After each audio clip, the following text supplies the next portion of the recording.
But our top developments remain around the Red Fort blast that has caused so much of consternation and anguish across the country. Let's tell you all that's been happening in the investigation. 3 days after the deadly Red Fort blast, probe continues to track those responsible for it and unfold the truth behind the terror attack. Dr. Umar Nabi's role in the Delhi bombing is now confirmed. DNA tests have established that it was Dr. Umar who was driving the I-20 that was responsible for the deadly explosion.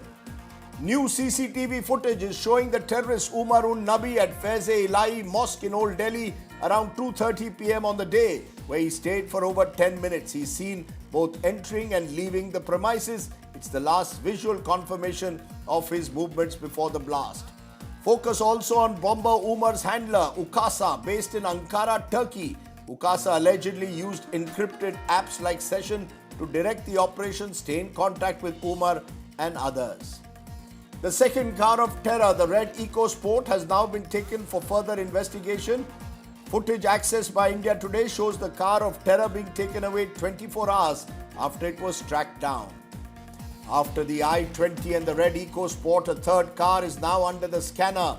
A Brezza registered under Dr. Shaheen Shahid's name was found parked inside the Al Falah University. Investigators believe it was used for reconnaissance or escape. Amidst the growing scrutiny of its alleged links to the terror module, the Al Falah University website has been taken offline by its administrators, a move that's raised more questions about possible data sanitization. The National Assessment and Accreditation Council has issued a show-cause notice to Al Falah. The university is accused of misleading public on its accreditation. As per NAAC, Al Falah's claim of A-grade accreditation is false and has expired. The United States has offered to help India in providing help with the blast, but State Secretary Marco Rubio has said investigators don't need US help. He's praised Indian officials for their skilled and efficient investigation. Home Minister Amit Shah has reiterated government is determined to ensure exemplary punishment against those responsible for the terrorist act.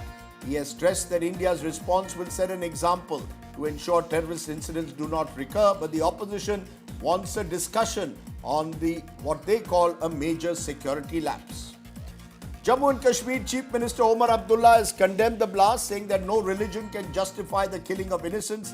The Chief Minister stressed it's unfair to associate every Kashmiri with terrorism.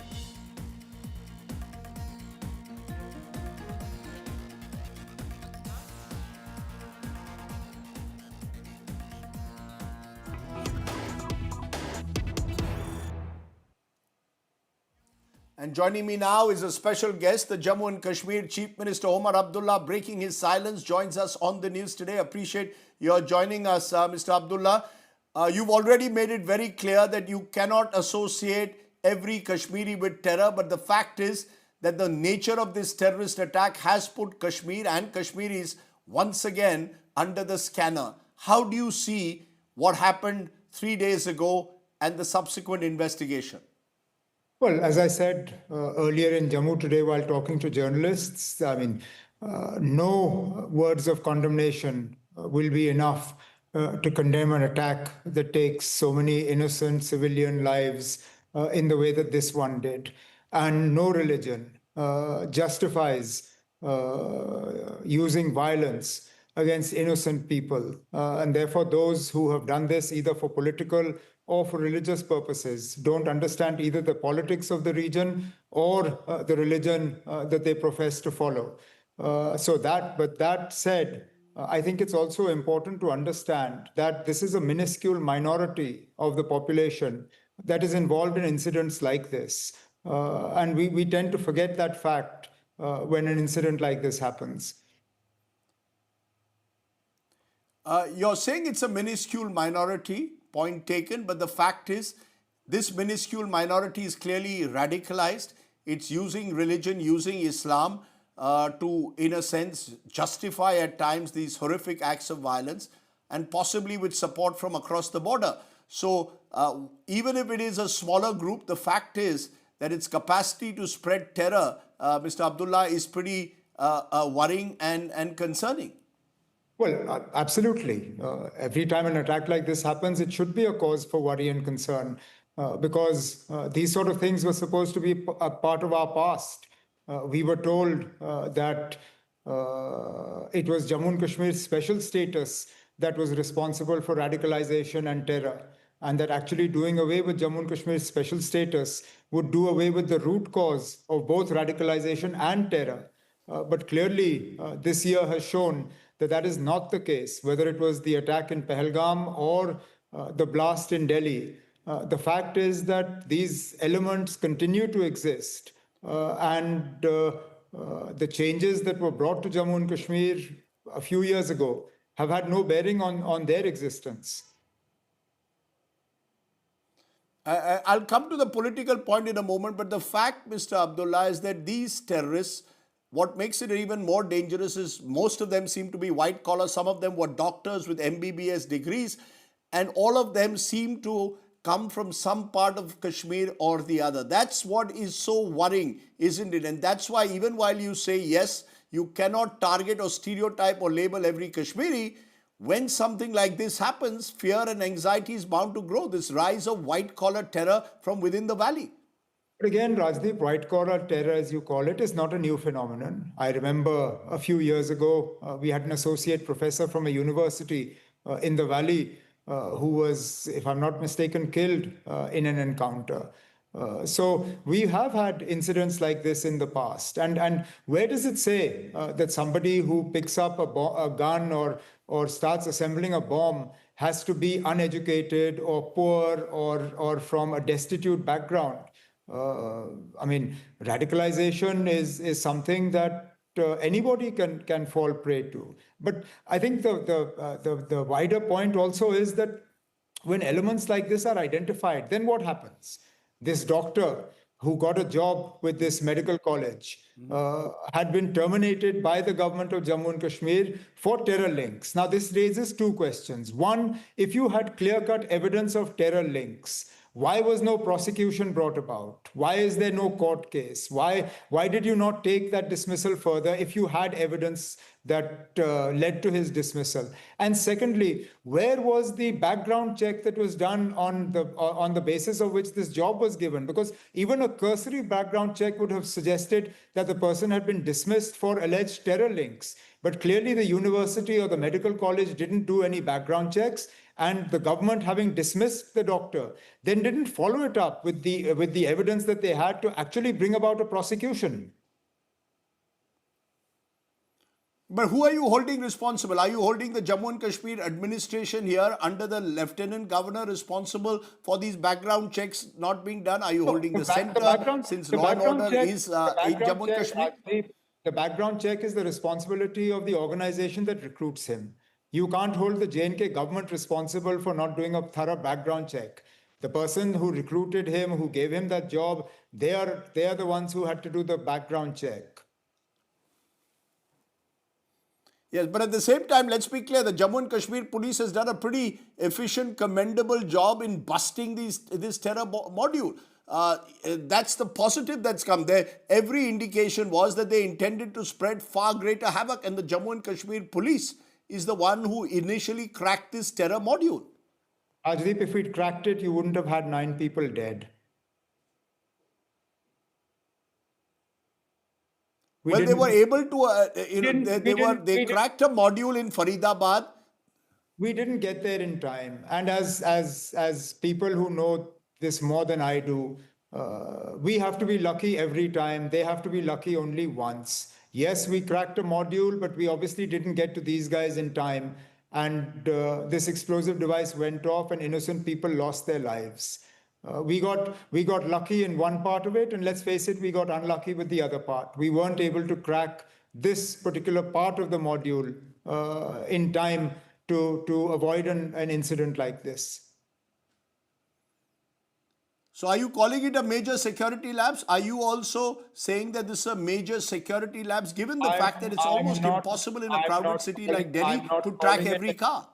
I'm not calling it anything. I'm not giving it names. I'm just telling you that we got unlucky, that as you said, we busted a module. I said, yes, we busted one part of it, but let's face it, We didn't bust the other part of it, and this attack took place. Now, I'm not privy to any intelligence. I get all my information from newspapers and TV channels like yours. I haven't had a phone call or a briefing from anybody about this attack. I'm the Chief Minister of Jammu and Kashmir, and I have no idea about any of the things you're talking about. So, I mean, you might as well be analyzing this attack rather than me, because I have no information that is not already in the public domain. You're sounding there. You're telling me that since this attack happened 3 days ago, no one from the center has communicated to the Chief Minister of Jammu and Kashmir anything about this investigation, even though the primary accused are residents of the Kashmir Valley? No, I haven't heard from anybody. And this is the problem with the I just system want of to know. governance that we have in Jammu and Kashmir. This is why I've always said that this system of governance does not work. When you put things into silos, you pigeonhole information. The elected government is kept completely out of the purview of any security-related decisions. And then we are the ones who are left answering the questions as to why something has happened and why something hasn't happened and why radicalization is taking place and why white-collar terrorism is visible again. I mean, if you're going to continue to operate in isolation, then I'm sorry, we're not the ones who are answerable for what happens then. And you know that this will only push the demand for statehood even further back, because the center is now going to say that, look, Kashmir remains the hotbed for terror, and therefore we need extra vigilance, extra control, extra central control. I'm not getting into that conversation today. Today is not the time, and I mean, it would take me 30 seconds to turn that argument completely on its head, but I'm not going to do that on your channel. But what I do want to ask you, the radicalization of terror, what are the root causes according to you? The fact that these young men, even as you insist they are a minority, what explains the fact that Kashmiri young men who are trained doctors have turned to terror? What are the roots of this radicalization? Does it lie in religion? Does it lie in the activities of groups like the Jaish-e-Mohammed, a certain pan-Islamic radicalism? Where does it lie? I have no idea. I don't know. Different people get radicalized for different reasons. Some people get radicalized because they believe the government has treated them unfairly. Some people get radicalized because of religious indoctrination. Some people look at the political sort of future that they want Jammu and Kashmir to have and get radicalized accordingly. I don't know what was the root cause for the radicalization of the people involved in this attack. I guess that's something that the investigative agencies will have to arrive at. But I just want to make the point that the entire Jammu and Kashmir and the entire Kashmir community is not radicalized. And when you have orders like you saw in Gurgaon the other day, asking for all Kashmiri Muslims to be identified. And I know this is happening in education institutions in cities like Gurgaon. They're being asked to provide lists of Kashmiri Muslim teachers engaged in academic institutions in places like Gurgaon and all. You're effectively saying, and the order said Kashmiri Muslims and foreigners. So you're effectively saying that Kashmiri Muslims and foreigners are one and the same thing and have to be treated accordingly. This is where I'm saying you need to be very careful. Not all Kashmiri Muslims are radicalized, and certainly not all Kashmiri Muslims are supporters of terror. Will all the Kashmiri Muslims then come out with the same vigor that they came out after Pahalgam and said enough is enough? Why do we have to prove our nationality to you? Why do we have to prove our patriotism to you? Isn't it enough that I am saying it on behalf of the people of Jammu and Kashmir? Where else have people come out? I mean, it's always the Kashmiris and then the Indian Muslims have to come out. I mean, today you have 5 intellectuals who felt the need to condemn this attack and to make it known that Indian Muslims are not with terrorist organizations. I haven't seen anybody else come out and do this. It's always the Kashmiri Muslim and then by extension the Indian Muslim that is held to a higher standard, that somehow we have to prove our patriotism, we have to prove that we're not with terror. For everybody else, you just assume it to be the case. Why don't you assume it in our case? Assume that we're not with terror unless we actually come out and say that we support incidents like this. Omar Abdullah, as you know, because there is 30 years of history, a fraught history, where Kashmiris have also suffered at the hands of terror, and many believe that terror has been sponsored across the border. Now, that, in a sense, has led to prejudice, has led to this stereotyping. You give me a solution. Well, I've given you the first solution. Stop treating all of us as suspects. Stop making all of us answerable for what Pakistan does. Stop Pakistan allowing to determine our future. You decide for us what is good for us. Let us decide what is good for us. Isn't it enough for you that 50 to 60% of the people come out and participate in elections? Doesn't that show you where they stand? I mean, do we have to come out and light a candle every time, unfortunately, somebody does something like this?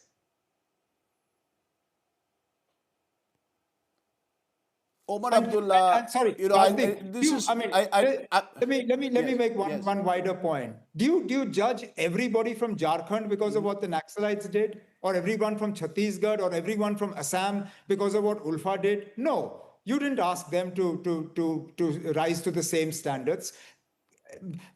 Extend us the same courtesy as well, then, please. I empathize with you, Omar Abdullah, but I'm just trying to. The average Indian today, when he sees what happened at the Red Fort, will in some way believe the worst in Kashmiri Muslims. No, the please average. look I'm at sorry, it Rajdeep, from no. the point of view. The average Indian will not believe the worst of Kashmiri Muslims. The average Indian will watch channels like yours, and I guess yours are slightly better than some of the others, and will then frame their opinion. They will watch what is being said on Facebook. They will see government orders that are being issued, and will then form an opinion about Kashmiris. Otherwise, I'm sure they will. So what you're saying. Sensible Indians will understand that the majority of the people of Jammu and Kashmir do not support terror. But if channels are going to villainize and demonize Kashmiris for having no part in this whatsoever, then obviously you're framing an opinion against the people of Jammu and Kashmir, and particularly against Kashmiri Muslims. So your message is loud and clear. Give exemplary punishment to those responsible for it, but for God's sake, do not demonize or villainize every Kashmiri Muslim. They reject these forces of terror, and they cannot be stereotyped and labeled in a manner, because that, in a sense, only breeds further anger. Am I correct? Absolutely. In a nutshell, that's it. Okay. In a nutshell, Omar Abdullah, for joining me here and breaking your silence and once again speaking from your heart. I appreciate the Chief Minister of Jammu and Kashmir. Shocking to learn that you have not even been communicated with in the last 3 days, even though this has happened in Jammu and Kashmir. That's a huge revelation from the Chief Minister of Jammu and Kashmir. Thank you very much, Omar Abdullah, for joining me. I want to widen this because remember, there is the Pakistan factor, the P factor, which is many believe is at the heart of what happens with these terror factories. And I want to raise some big questions. Is the terror really homegrown, or is it being sponsored from across the border? Can the Jaish-e-Mohammed, which many believe is behind this, pull off an attack without Pakistan Army's ISI aid? Are they all in it together? How should India respond, given that Indian or sources have said an act of terror must be treated as an act of war after Operation Sindoor? Joining me now, SP Vaid, former IPS officer, ex-DGP J&K, KC Singh, former distinguished diplomat, and Lieutenant General Satish Dua, former GOC 15 Corps. I want to come to each of you. KC Singh, you go first. How do you see what you just heard from Omar Abdullah? Stop villainizing every Kashmiri, and that, in a sense, is not the way to deal with a terror blast. Your first response. He's absolutely correct, Rajdeep. Nowhere in the world you saw the Americans fail in Afghanistan using just force. We saw in Punjab that KPS Gill Ribeiro could not succeed when there was president's rule. Only with Beyant Singh, once Beyant Singh was there, KPS Gill was successful. Because the security battle has to be combined with a reaching out to the minds and hearts of people. Without that, you cannot take away the basic cause of alienation. You can't be just using security argument. And I think you're absolutely right. I think time has come where you have to talk about statehood. You can't keep postponing it. So that is the logic of counterterrorism and the experience of the last 30, 40 years in India and abroad, that it Right. does not work unless you reach out to the people, unless you have a political move in combination with a security one.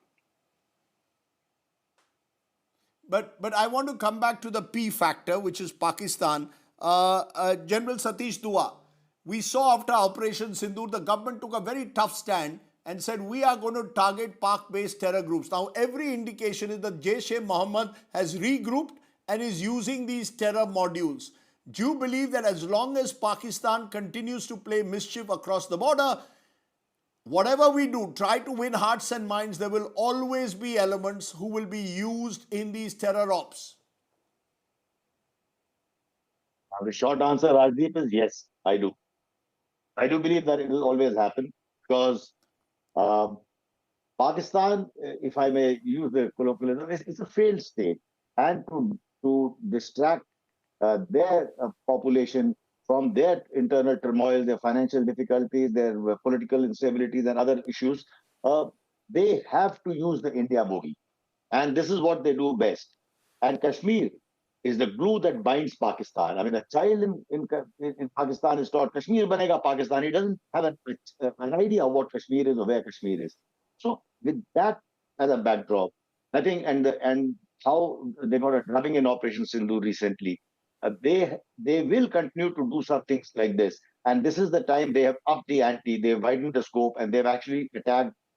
This attack has taken place in Delhi, or there was a bigger conspiracy, but one such explosion took place 3 days ago. So what is happening now is that they are trying to attack at the symbol of nationalism. They are upping the ante. You know, Red Fort attack in Delhi by itself is bad enough. Then attack at Red Fort, or if it was Parliament or any other such place, that is more important to us. So to that extent, it grabs more eyeballs, more attention, and has Right. to be treated as an act of terror. We've already stated, you mentioned it, is going to be treated as an act of war, and I'm sure there will be some bold responses. We'll have to wait and watch what the leadership does.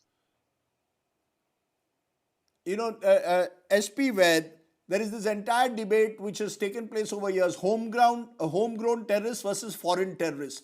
Now, every indication is what happened in Pahalgam was done by terrorists across the border, but there were people who obviously also sheltered them within the valley. Now, in this particular instance, the modules which are being busted are of Kashmiris who've lived in the valley and moved to Delhi and other places.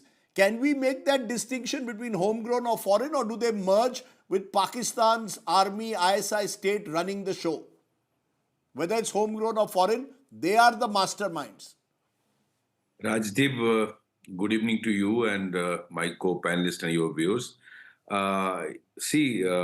You absolutely rightly said that Pahalgam was executed by Pakistani terrorists who came from across the border and did the bidding, did the work at the bidding of Pakistan ISI, properly monitored, directed, trained to do what they did in Pahalgam on the basis of religion segregation, and then shot them. Here, very shrewdly, to avoid that Pakistan directly gets the consequences of what it saw in the month of May, they have chosen the local boys, which are all, this is the white, what you call white collar doctors module, terror module.